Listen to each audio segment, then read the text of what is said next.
मतलब ऐसा तोड़ना मरोड़ना विकृत करना दीन को, मैं कहता हूं इंसान को कुछ तो शर्म होनी चाहिए।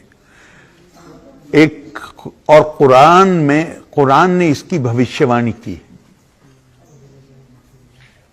कुरान ने कहा है कि उन लोगों पर को कहा है कि इनका बुरा हो जो अपने हाथ से किताब लिखते हैं और फिर के फवैलुल्लिल्लज़ीना यक्तुबूनल किताबा बिअयदीहिम सुम्मा यक़ूलूना हाज़ा मिन इंदिल्लाह लियश्तरू बिही समनन कलीला। लानत है उनके ऊपर जो अपने हाथ से चीजें लिखते हैं और उसके बाद कहते हैं कि यह अल्लाह की तरफ से, यह धर्म है,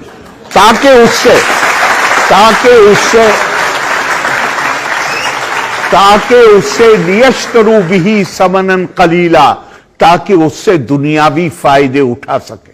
और केवल इतना नहीं कहा है, इसके आगे कहा है कि कयामत के दिन, कयामत मतलब समझे आप, अकाउंटेबिलिटी डे, प्रॉफिट साहब कंप्लेन करेंगे, शिकायत करेंगे खुदा से कि या अल्लाह, ये मेरी कौम के लोग, इन्होंने कुरान शरीफ को फुलिश नॉन से, या रब्बी इन्ना कौमी तखजू हाजल कुरान महजूरा, इन्होंने कुरान को, ऊंट को जब अरब काटते हैं तो उसके चारों पैरों में रस्सी बांध के, पहले उसको, बड़ा जानवर होता है उसको गिरा लेते हैं, उस हालत को हालत महजूरी कही जाती है।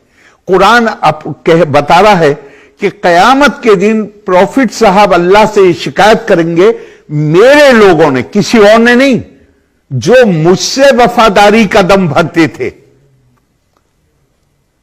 कौमी तखजू, मेरे लोगों ने इस कुरान को उस हालत में पहुंचा दिया जहां ऊंट को काटने के लिए उसके रस्सी बांध के और गिरा देते हैं। ये वो लोग,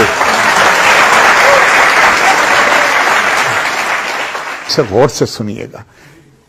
कुल इन्नी अनन नज़ीरुल मुबीन, जहां पर प्रॉफिट साहब को कहा जा रहा है कि आप ऐलान करिए।